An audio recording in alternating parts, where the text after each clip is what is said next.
Gotcha. Check the radiators.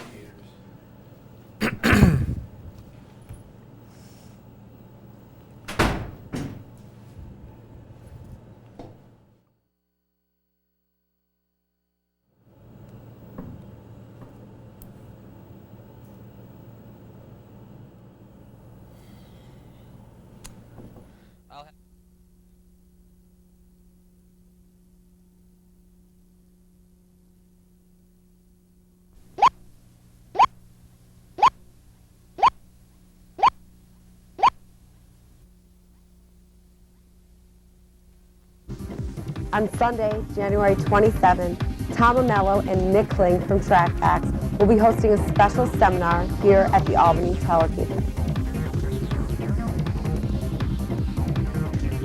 They will be handicapping the Aqueduct and Gulfstream cars from the Capitol Room. There will also be a free $200 handicapping contest, racing forums, along with a complimentary brunch provided by Martel's Restaurant from 11 a.m. to 1 p.m. for all participants. Also, 10 lucky patrons will be randomly chosen to play along with a $100 pick four play from one of our handicappers. See you there.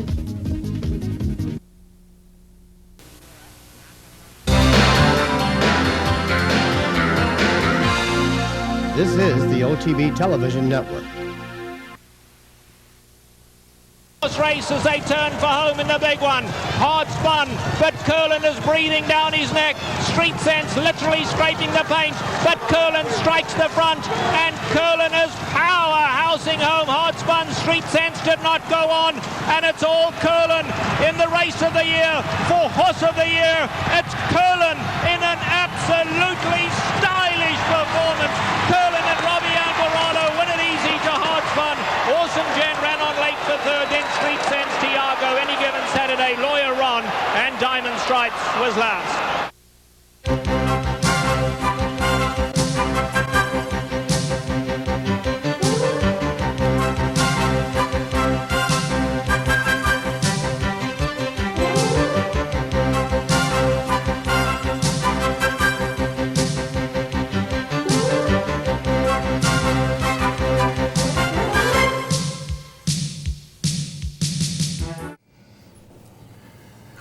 Good morning, everyone, and welcome to Down the Stretch. Along with my colleague Mike VIETCH, the racing columnist with the Saratogian, I'm Mark CUSANO, welcoming you to this morning's program as we close out the month of January. Hallelujah. Over the next 60 minutes, well, in part one of this morning's show, our topical discussion, no real surprises at last Monday evening's Eclipse Awards, but a major announcement from the owner of the Horse of the Year. We will also give you an update on the apparently stalled franchise negotiations here in New York. Part two of this morning's program will bring you this morning's guest, local owner Roddy Valente, who this past week brought back his exciting sprinter Bustin' Stones to the races. Well, Roddy's in Southern California this morning, hoping that his filly, More Angels, will be participating in the Sunshine Millions at Santa Anita. And then our final segment of this morning's show will be our 3-year-old segment. We'll show you a couple of allowance races, a maiden race, we'll update our list of Derby prospects, and then Michael will have pedigree number 2 on the class of 2008. So all of that and more if you stay with us for this, our January 26th edition of Down the Stretch. Good morning, partner. Mark, how are you doing? Okay, how are you? I want to start with a question. All right? Folks, about 6 or 7 weeks ago, my partner here, in a moment of black despair, predicted that we were in for the worst winter in his life. I'd like you to assess the winter of 2007 to 2008 right now, and if you still stand by, you're a pretty good predictor of things. Is it the worst winter? Where are we right now? It hasn't been very good. But I predicted that Mother Nature would pay us back for the incredibly beautiful summer and fall. The words that he used was, I can feel I'm going in for the worst winter of my life. I haven't enjoyed it too much. Very quick story. Okay. Very quick. Yesterday, I'm driving down here yesterday morning to do production work. And it's about, the actual temperature was about 22 degrees at that time. Beautiful day Yes, just yesterday. great. It really The was. wind chill might have been single digits. Okay. So I'm driving through Niskayuna, and driving towards me is a woman in one of those small cars, those Mini Coopers. I like it. You know, it's like a big Yes, golf cart. Yeah. It was a convertible, Yeah. and she had her top down. I swear to you, she had earmuffs on, a If- parka, gloves. I think she was singing to the radio with a top down. If she's watching the show, we don't take phone calls, but please get in touch with me. Is that a sister that I didn't know about that you I have? could have one I down mean, here. that's just amazing. So, hey, God bless you. Fantastic. Listen, it's not snowing or sleeting. I think it's worse weather in Southern California That right now. we agree and on. we'll find That's out too from bad. Roddy Valenta. All right, let's get started. As I mentioned during the Open, no surprises on Monday evening at the Eclipse Awards in Beverly Hills. And the announcement for Horse of the Year, as expected, overwhelmingly went to Curlin. The sensational 3-year-old grabbed 249 votes for Horse of the Year. Rags to Riches finished second with 12. Remember, she beat him in the Belmont. Invasor was third with 2. The interesting thing about that is he didn't even win his own division. Corinthian got 1, English Channel got 1, and Street Sense got 1. But overwhelmingly, Curlin, the 2007 Horse of the Year, certainly No surprise, one of the few champions to not race at Saratoga but did train here. He's a marvelous specimen. We're going to keep our fingers crossed that he has a 4-year-old campaign. And that was the biggest announcement of the evening. It came from his owner, Jess Jackson, and Mr. Jackson, the majority owner of Curlin, said that the Big Chestnut will race in 2008. And I got to tell you, on the heels of what happened last year with Sheikh Mohammed having bought and immediately retired Street Sense Hard Spun on Any Given Saturday, the sport needed a boost, and Jess Jackson did it by racing Curlin. He's taking a huge financial risk, but you know what?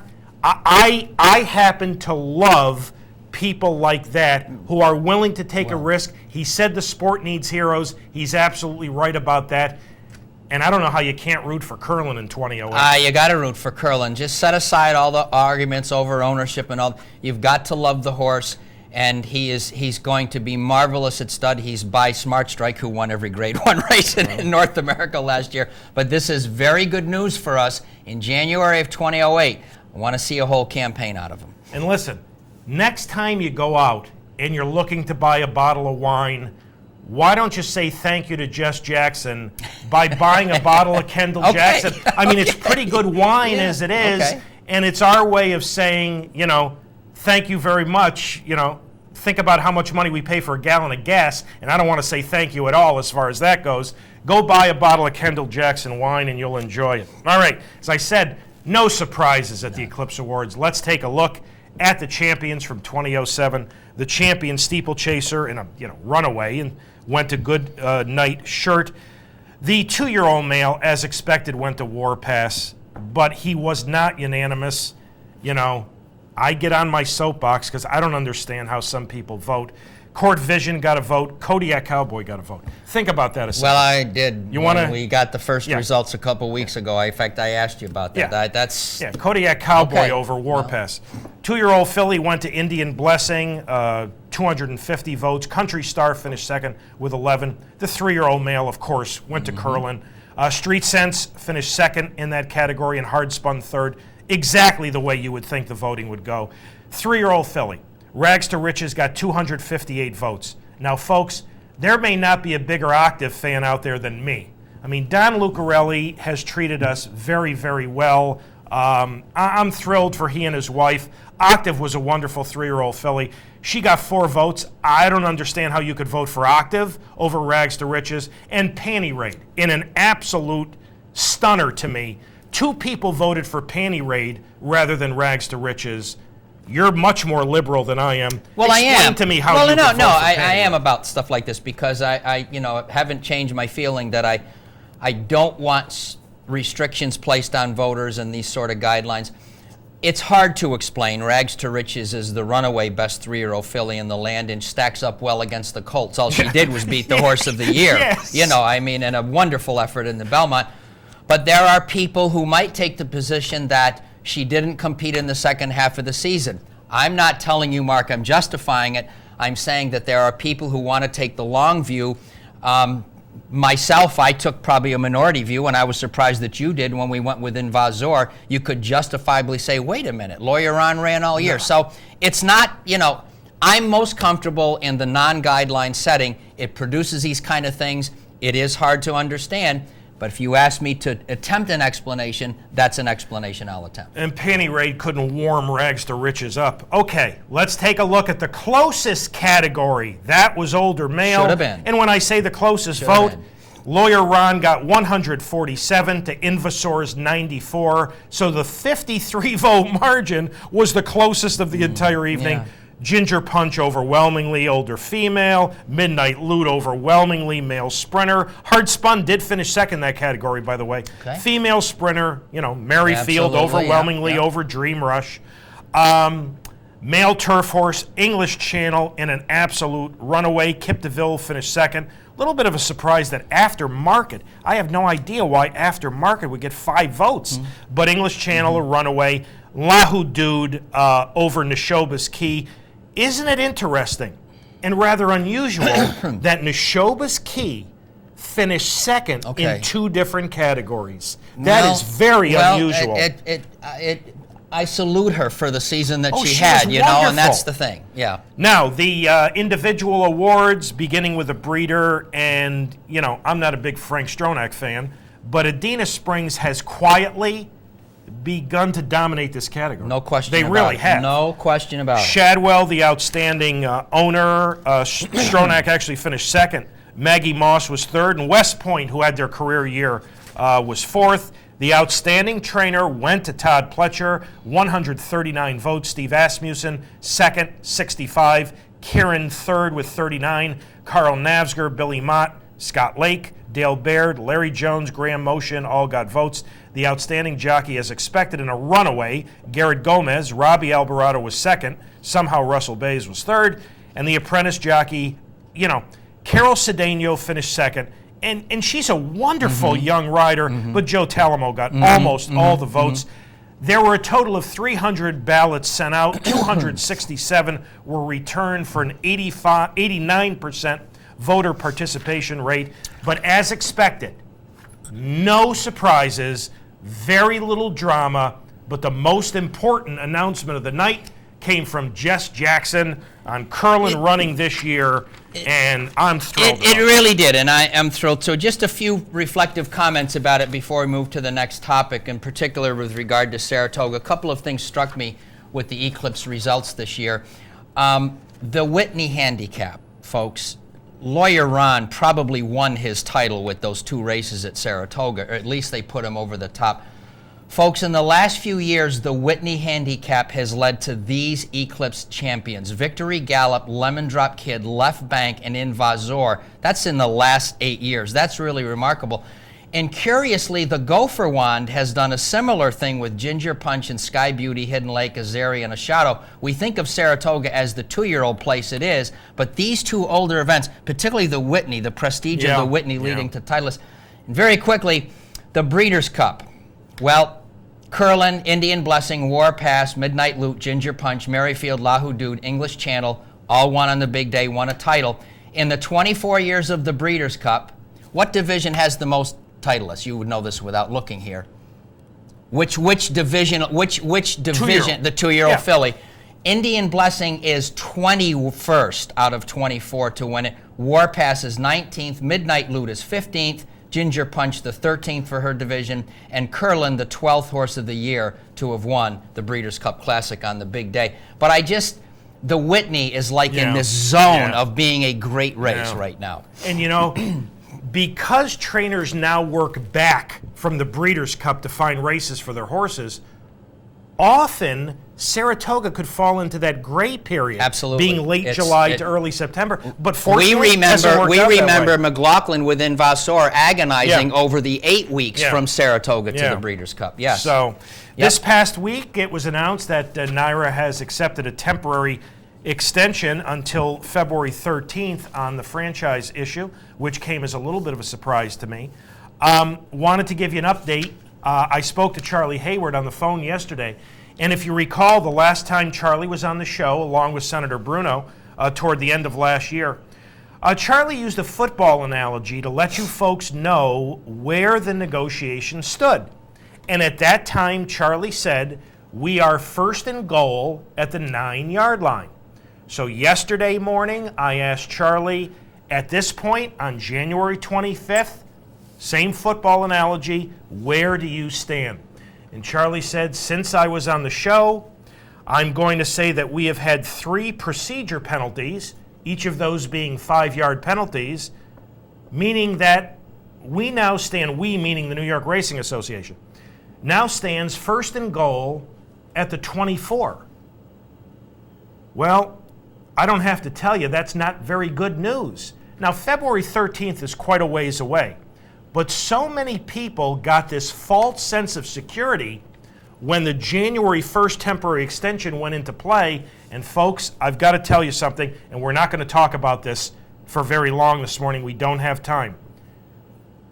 If we get to February 13th and there is not legislation on a new franchise that is agreed to among NYRA, the governor, Senator Bruno, and Assemblyman Silver, we have serious problems. You agree with me, I know that. Well, I agree with you, and I don't want to say a lot of things that might get me in trouble on the air here this morning, but a lot of people are telling me that there's nothing to worry about, so I'm not worried. Okay. The issues still facing, the major issues, the term or the length of the franchise, but I think more importantly, the makeup of the Board of Trustees. This is serious, folks, very serious. They need to get this solved by February 13th. All right, some emails. Michael will begin with one from John. From John, dear Mark, unless I misinterpreted your comments, there's one correction on the backseat rhythm country star Mushka maiden turf race you referred to on your January 19th show. You referred to that race as the debut race for all 3 of the fillies mentioned. While it was the turf debut for Backseat Rhythm, it was not her debut race. Backseat Rhythm debuted at Saratoga in a 5-furlong maiden on August 2, finishing 4th in a race won by Irish Smoke. It came back again at Saratoga in a 6-furlong maiden on August 26th, finishing 5th in a race won by Carnival City. Its 3rd lifetime start was the maiden turf that you showed. In any event, it certainly was a race with 3 outstanding 2-year-old filly future stars, at least 2 of which Country Star and Mushka, who will probably make their mark on dirt. John, thank you for your note. John, thank you, and you're absolutely right. I did misspeak. Obviously, I was trying to convey really the incredible situation where Mushka and Country Star debuted on turf without winning and then went on to do so much, as did Backseat Rhythm, but I misspoke. It was not Backseat Rhythm's debut, and I'll tell you what, our audience is so sharp, you misspeak, and you're going to find out about it. I have John, found thank that you. out. From George. Gentlemen, it is clear, I think, that we are fans of a wonderful sport which is in a world of trouble. Thus, I am asking each of you if you had absolute authority to impose uniform nationwide reforms which you think could help turn this sport around. George went on to list his 3. 1, outlaw the super trainer / mega stable. By law, no trainer would be permitted to train a racing stable larger than the largest stable Alan Jerkins has ever trained during his illustrious career. Point 2, admission, parking, programs, and past performances would be free. George, first of all, we both thank you for this, and I know all your intentions are very, very good because you've been corresponding with us for a long time. Unfortunately, those first 2, particularly number 1, is simply unrealistic. I mean, we've got to look at more realistic things which could help the sport. Point 3, I haven't talked to my partner about this, but I know he's going to agree with me. Point 3, prohibit all medication. in the event of a positive test, ban not only the trainer, but also the owner from running their stable during the suspension period.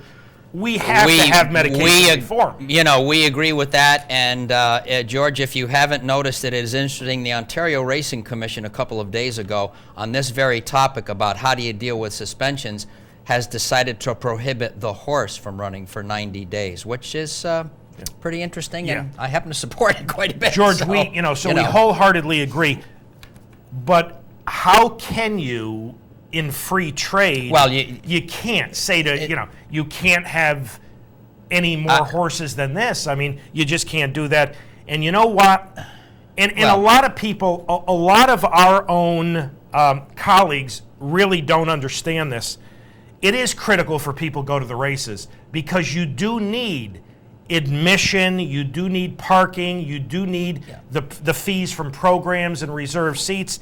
And past performances, while Capital gives, many of their customers free past performances, I mean, it takes a lot of manpower and a lot of money to put the past performances together.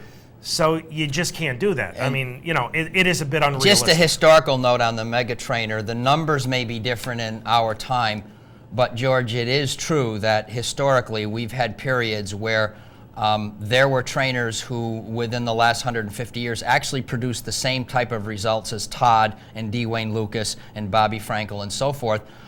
They were as dominant then as these folks are now. The numbers are just bigger. So we can't outlaw it. And I mean, if I could ask for anything, I mean, you wouldn't want any horse retired certainly before his 4-year-old season, but how can you do that? I can't mandate it. You got Sheikh Mohammed with hundreds of millions of dollars offering to people. You just can't do that. I personally would like to see less racing. I think we have too much racing. And I think the expansion of the Gulfstream meet has shown most everybody that you just kill whatever quality you have, because in all the decades I've been following Gulfstream, I've never seen it as bad as this winter. And so thank you very much to George and to John. For your thoughts, absolutely. And thank you to Bob out in New Hartford for sending us an email. And for those of you who would like to correspond with us, here at Down the Stretch, here are the ways in which you can do that. Down the Stretch, Mark and Mike, Capital District OTB, 510 Smith, Schenectady, 12305, or electronically. And I'll remind you one more time, if you send it electronically, make sure our names appear on it. Viewer mail at capitalotb.com. We are up to our first break on this January 26th edition of the show. Thank you so much for having joined us. When Michael and I return, we will welcome in local owner Roddy Valente, who is in Southern California this morning because he's got a filly, hopefully, going in this afternoon's Sunshine Millions at Santa Anita. As we go to this break, last Saturday in New York, the Aqueduct Handicap, and while he wasn't the favorite, he was the headliner, the 10-year-old Evening Attire. Folks, he's going to get his pace in here, so let's see how he did. So we'll take a look at the Aqueduct Handicap going to the break. Michael and I will be back with Roddy Valente right after these messages. And they're off. And no surprise there, Evening Attire was slow from the starting gate and trails the field.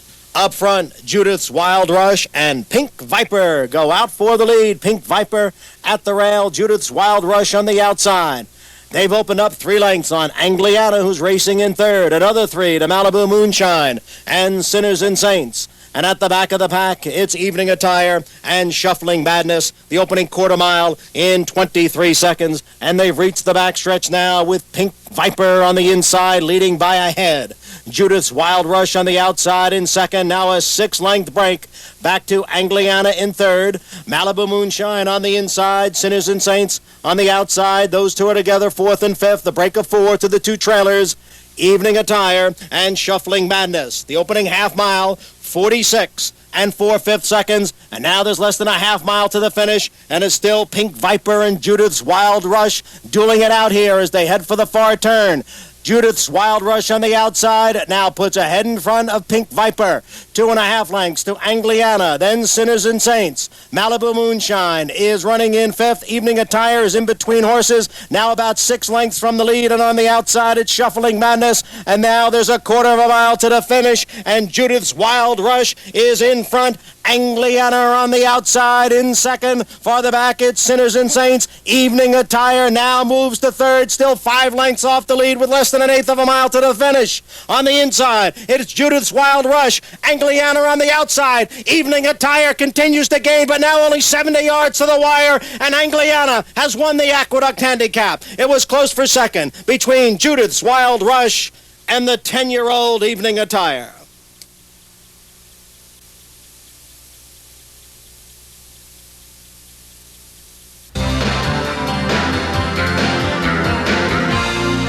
This is the OTB Television Network.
Welcome back to Down the Stretch, everyone. Mike VIETCH to my left. I'm Mark CUSANO. The Aqueduct Handicap goes to Angliana for Kieran McLaughlin and Alan Garcia by a length over the 10-year-old Evening Attire. He got the pace he needed. Half mile in 46 and 4. Judas Wild Rush, the favorite, finished third. All right, our guest this morning is a local owner who last week brought his exciting sprinter, Bustin' Stones, back to the races.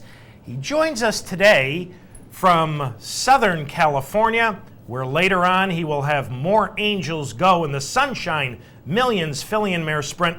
Ladies and gentlemen, live via telephone, Mr. Roddy Valente. Roddy, welcome back to Down the Stretch.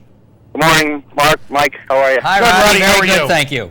Roddy, well, I guess this is the million-dollar question, you could say. Will there be racing this afternoon at Santa Anita?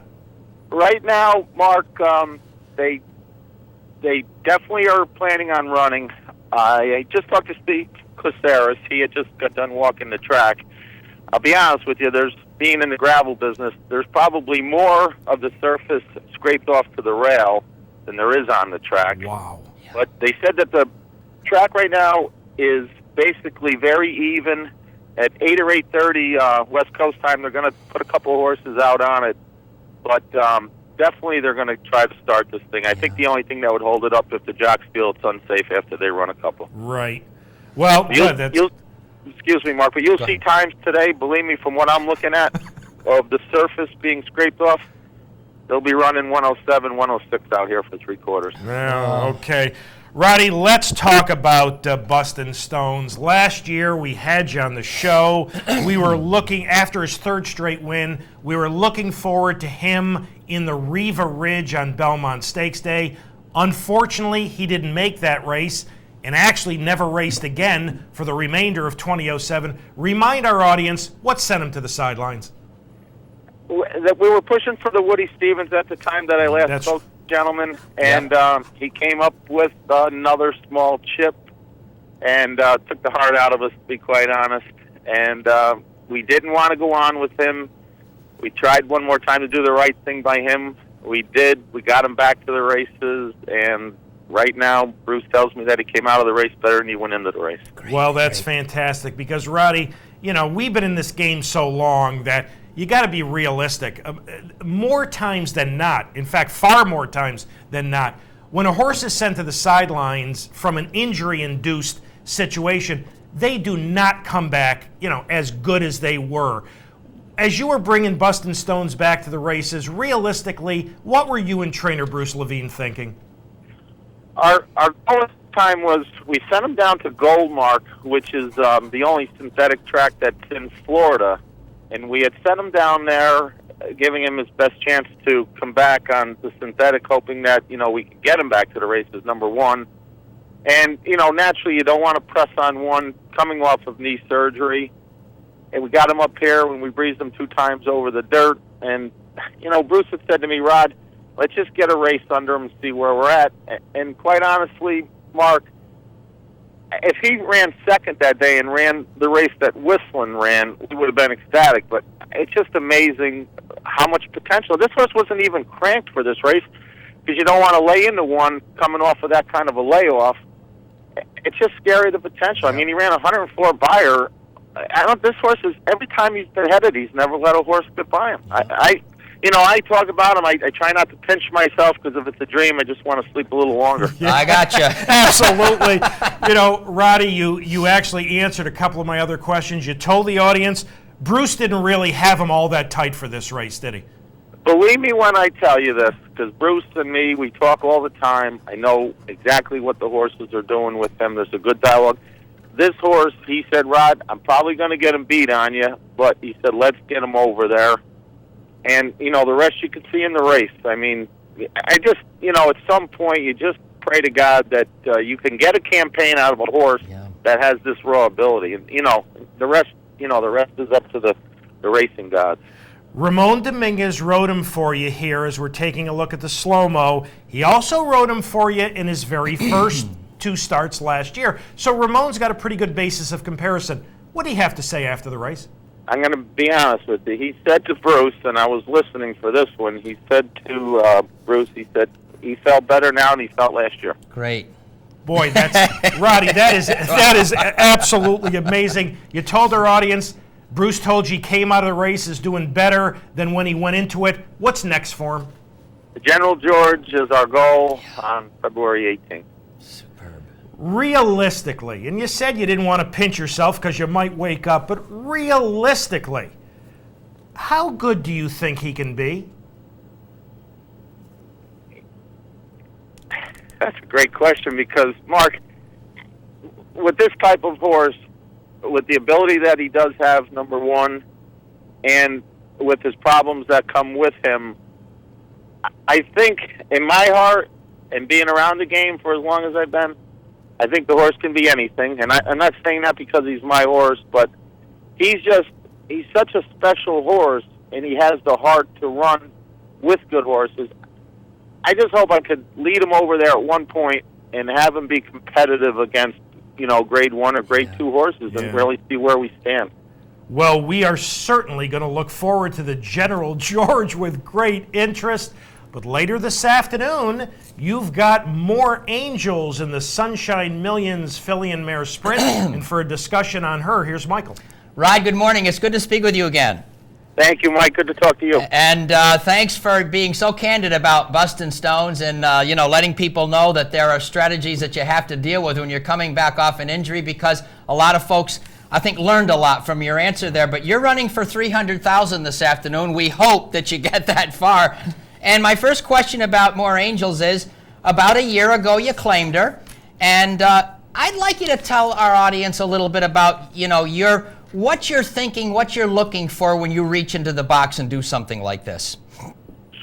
This filly, I ran against her out here, and she always caught my eye. And it was funny because when I was watching her, they never treated her like a good horse. And what I mean by that is they brought her back every 2 weeks, and they drilled her in between.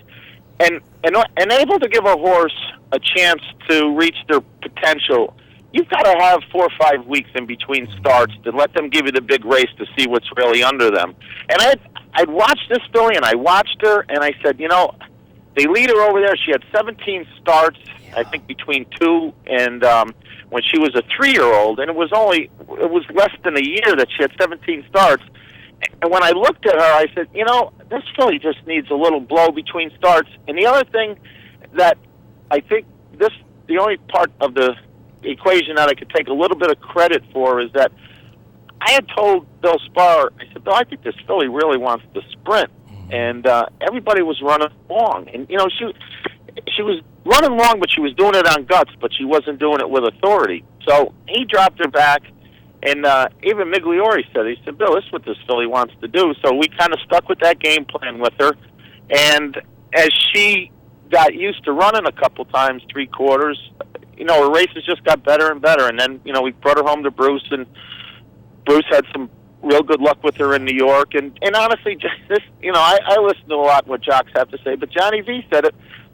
If I beat the other jock to the punch, he said, I think I could have ran down that horse. She had the jump on me in the last race that she finished second to, and that filly of Trombetta's, I mean, to me, she's the best filly right now in training on the East Coast. So, you know, today you roll the dice. We do the rail, unfortunately, out here, you know, with 10 horses, and we'll just have to see what happens. Well, good call there and good studies there. You know, this filly is inside today. She can win on the lead. You've described a track that's going to be kind to speed. And she won on the lead in the smart angle, which we're going to be looking at as you answer this next question. But you're inside. There is a lot of speed here. What are you thinking with you and Richard about, are you going to go? Are you going to try to take your chances with letting her get into her own stride? How are you looking at this race today, Roddy? Sadler's horse is scratched. I don't know if you guys know. I did not know that, no. Okay, so, but there's still plenty of speed. Our best way to approach this race is to let the speed break in front of her. Mm-hmm. You got the rail. Let's see if she can get a garden trip in there. She does, you know, she's very versatile. She could be on the lead or she could lay off of it. In this situation today with the California speed that's in this thing race, you know, you'd like to be sitting maybe third, fourth, and try to run them down in the stretch. Roddy, I'm assuming that she stays in training this year for a campaign at 8, and I'm assuming she comes back home. So what are you thinking when you get her back to New York? Some more stakes engagements later this winter and early into the spring? Yeah, well, honestly, Mike, I think we'd have to duck most of the nicer horses, maybe look to, you know, like the small sprints over in Monmouth or the overnights in New York, and, you know, and I guess that's really what she is. And finally, Roddy, and I have to, I enjoyed so much our talk last year. In fact, Mark and I spoke about this on Thursday night. You had quite an escapade with the mother of Bustin' Stones. So are you going to keep this mare as a brood mare? Or are you going to let go of her at the end? I tell you, she's in fall right now, the hook and ladder.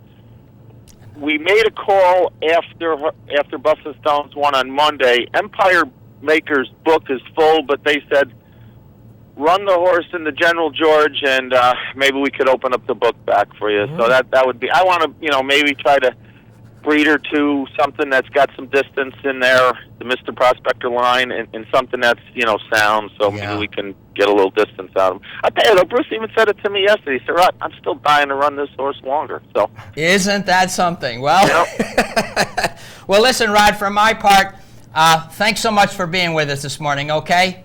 Anytime, Mike. Thank you for having me. Roddy, congratulations, first of all, and congratulate Bruce for us. You know, great job in bringing Bustin' Stones back. Oh, yeah. And we're really looking forward to his next start in the General George. And all the best this afternoon with more Angels in the Sunshine Millions filly and mare sprint. And thanks again for having joined us on Down the Stretch. Anytime, Mark. Thanks, guys. Thanks, Roddy. Good luck today. Roddy Yes, Valente, indeed. ladies and gentlemen. Good news. It appears as though Santa Anita will be racing this afternoon. All right, we're up to our final break on this morning's final show of January. Man, put January behind us. You know, just 2 more months to go. When we return, our 3-year-old segment will go to the races, take a look at a pair of allowance events, a maiden race where a blinker change may have made a substantial difference, update our list of Derby prospects, and Michael's second pedigree on the class of 2008. As we go to this break, back to Santa Anita for the Palos Verdes. Racetrack was pretty quick this day. The 9-5 favorite was number 1 in summation. So we'll take a look at the Palos Verdes going to the break. Michael and I will be back with our 3-year-old segment right after these messages. Barbecue Eddie breaks very fast. In Summation from the inside gate, and Surf Cat going up to race in third. Fly Dorsego in the red colours on the far side. Copa de Plata. Extreme outside as Soul City Slew 4 lengths off the leaders, and 3 back to I Didn't Do Anything. They go past the half mile, and Barbecue Eddie tugging his way along forcefully has it a length and a half. In Summation in the perfect spot in second. Surf Cat is in third. Copa de Plata is 4.5 off the leaders. Soul City Slew's lost a bit of ground. In behind those two now, we come back to I Didn't Do Anything, who's 8 off them. Coming to the quarter pole now, and Barbecue Eddie the leader. In Summation coming to take him on in the centre of the track. Surf Cat is back in the third spot. Copa de Plata's on the outside of that. Heads a turn for home now. In Summation coming up to take on Barbecue Eddie. Barbecue Eddie finds more. In Summation giving a game chase. Surf Cat not doing enough from third. We down to 2. In Summation, Barbecue Eddie. Barbecue Eddie, In Summation catching inch by inch. In Summation to get up. In Summation has won it ahead. Barbecue Eddie was second. Surf Cat third, and Soul City Slew ran on fourth.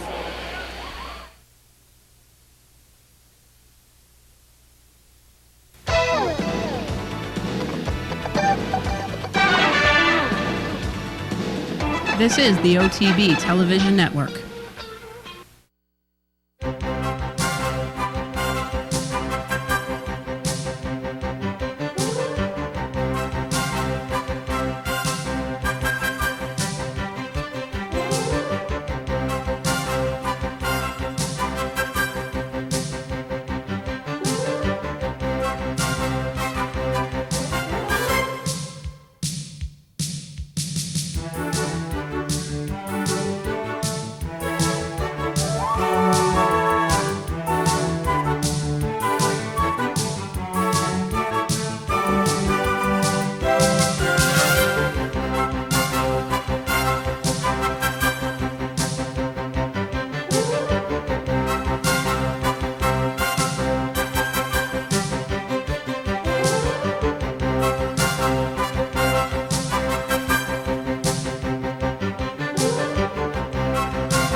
Welcome back to Down the Stretch, everyone. Mike Veitch to my left. I'm Mark CUSANO. Our thanks to RODDY Valente once again for having joined us. And the Palos Verdes goes to the favorite, In Summation, for Christophe Clement.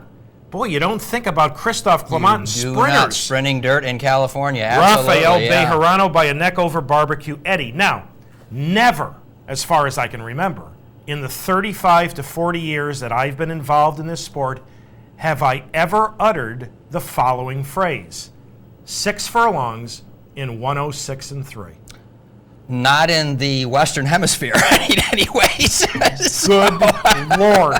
All right, 3-year-old time. No stakes from last weekend. Pair of allowance races and a maiden event.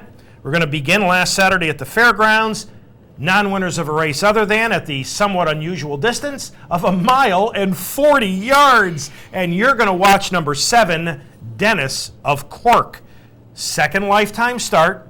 He broke his maiden in his debut on closing day, November 24th at Churchill in a sprint. So this is obviously his first try around 2 turns. And he's facing a sealed, sloppy racetrack. Now, not much in here in the way of competition, except for number 6, Unbridled Vicar. This is a pretty good colt in this condition, entry-level allowance. Dennis of Cork, first blink, open 1-9. Oh my 1-9. Wow. He closed as the 9-10 favorite. He's going to have to work pretty hard to beat Unbridled Victor. In fact, he's only going to beat him ahead. But when you factor in, Calvin Burrell riding Dennis of Cork said he did not like the racetrack. Yeah. He was fighting the racetrack. And Calvin is pretty upfront about those things. So when you factor that in, and it's only a second lifetime start, in his first try around 2 turns, this is not too bad an effort. Mark made me watch this race last week. I was not aware of this in the entries, and I did, in fact, spend some time with this. And I look at how wide he is here. Gosh, I felt the same way that Mark said. This is his first 2 turns. We don't know if he cares much about the track. And I thought, in my opinion, Dennis of Cork had a lot of try in him on the turn when he made the move to get in contention. And right now, this is just flat-out gut check time, and he manages to win. I think more of this race maybe than some of the people who were there that day. I would be encouraged, as a Dennis of Cork fan might be, for this as his second lifetime, 2 turns.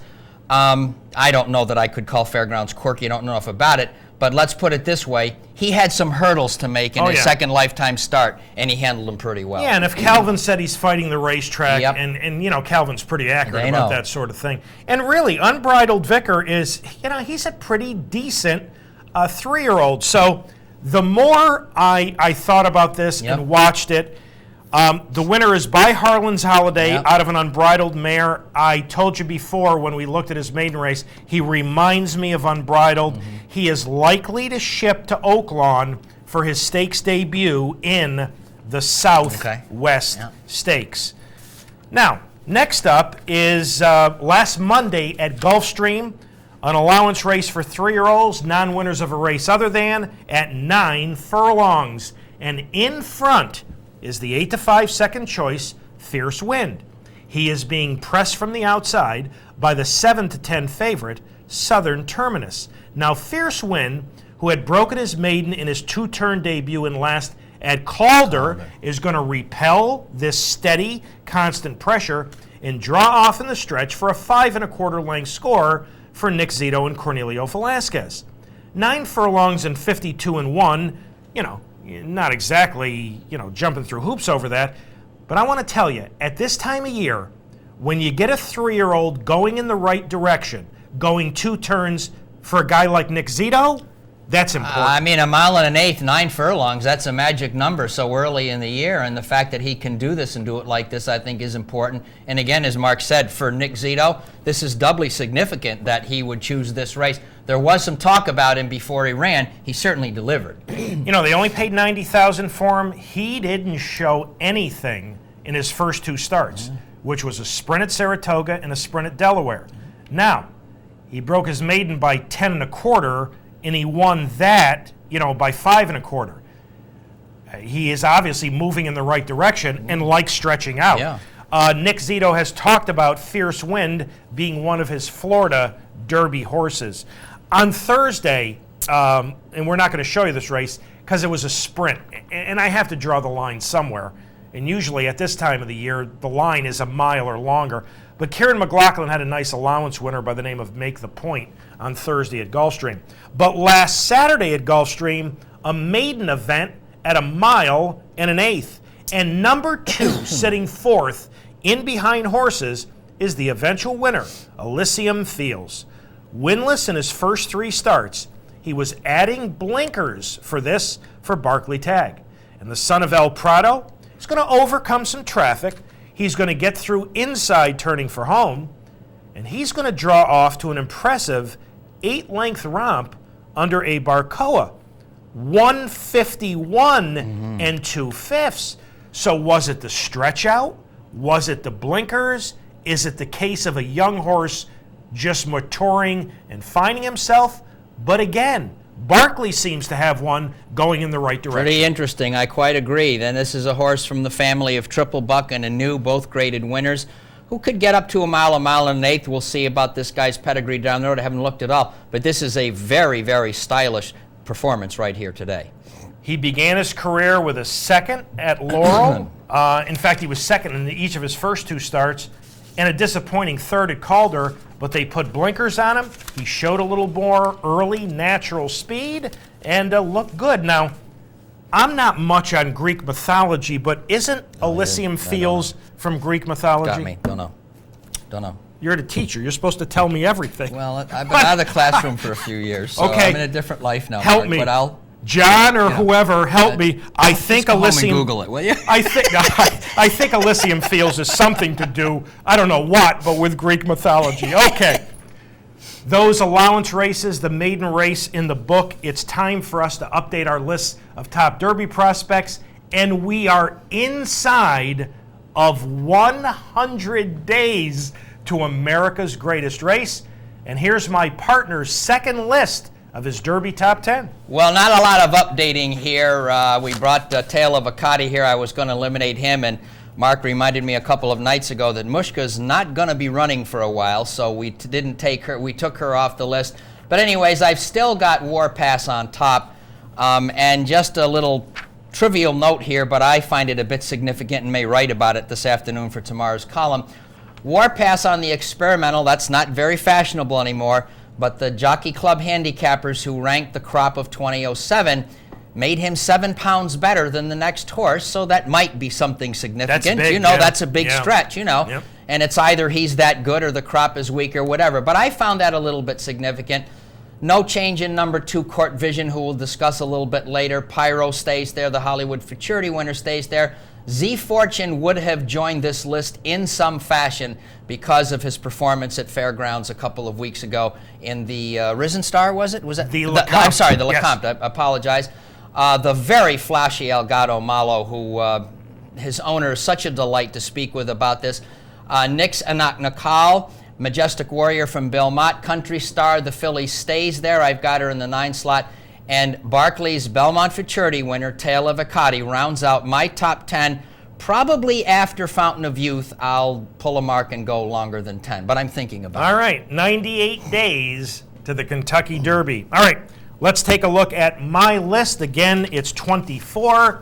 Court Vision and Warpass remain 1, 2. I took Elgato Malo from number 10 on my original list up to number 3. Country Star, the filly, is 4. Pyro, who worked in company with the champ, Curlin, with the Horse of the Year earlier this week at the Fairgrounds. There's Colonel John from Owen Hardy and Into Mischief, who beat him in the Hollywood Cash Call Futurity, and a Knock Nakal from the Kentucky Jockey Club. There's Z Fortune, one of 2 New York breds on this list, and Monba's owned in part locally by Don and Barbara Lucarelli. And Dixie Chatter, and I haven't been able to find out a lot about Dixie Chatter, neither. but Yes. he gives Dick Mandela 2 because Mr. Mandela also has Into Mischief. There's Majestic Warrior. Number 13 is Etched, and I dropped him down because he's in Dubai, and I have no idea if we'll ever hear from him again or see him again. Atoned is 14. Now, had I known this earlier in the week when I put the list together, Cowboy Cal would have either been substantially lower or he would have been off the list together. Todd Pletcher, who told us that Cowboy Cal's next start would be on dirt, has changed his mind. He's going to stay on turf. That is not a good sign for the Kentucky Derby. There's Barkley and Tale of Akati at 16. Dennis of Cork, who you saw win the allowance at 17. Salute to Sarge from the West Coast. Signature Move is a colt that very few people know about. He broke his maiden going 2 turns out west and then won his entry-level allowance going 2 turns. Lieutenant Ron from Kirin, Wicked Style, Rusty Arnold. Here's the second New York bred for Rick Schosberg, Giant Moon. I put Blackberry Road in there, a rallying second in the LeCompte. He also comes out of the Kentucky Jockey Club. And there's Fierce Wind at number 24, who you just saw. All right, time for my partner's second pedigree on the class of 2008. Within this pedigree, you will watch this colt come from behind in winning both the Iroquois and the Remsen. Now, we weren't able to label these races. So, folks, he is number 3 in the Iroquois and number 1 in the Remsen. And, man, is he going to overcome, a horror trip in winning the Remsen. So, number 3 in the Iroquois, number 1 in the Remsen. He's number 1 on my Derby list. He's number 2 on my partner's. Here's Michael's look at the pedigree of the Bill Mott-trained Court Vision. And what a beautiful breeding it is, Mark. Bred by William S. Farish and the Kilroy Partnership tells you something right there. Owned by Windstar and trained by Bill Mott. And this guy is by Gulch. Gulch, now 24 years old, is a member of one of the most accomplished, toughest, and competitive classes of the final quarter of the 20th century, that being the foals of 1984. The scion of the venerable Raisin Native line through his father, Mr. Prospector, knocked heads with Java Gold, Ali Sheba, Gone West, Bet Twice, and Crypto Clarence, And Gulch came out ahead in the Wood Memorial and Metropolitan Handicap when they were all 3 years old. And just to remind us all that, hey, I'm a grandson of Raise a Native, Gulch for good measure won the Breeders' Cup Sprint and the Carter Handicap. He was a Hickory racehorse who raced 32 times over 3 seasons and earned more than $3 million, pretty good figure in the 1980s. Gulch was a serious runner who won and placed in more Grade 1 events than you would care to count.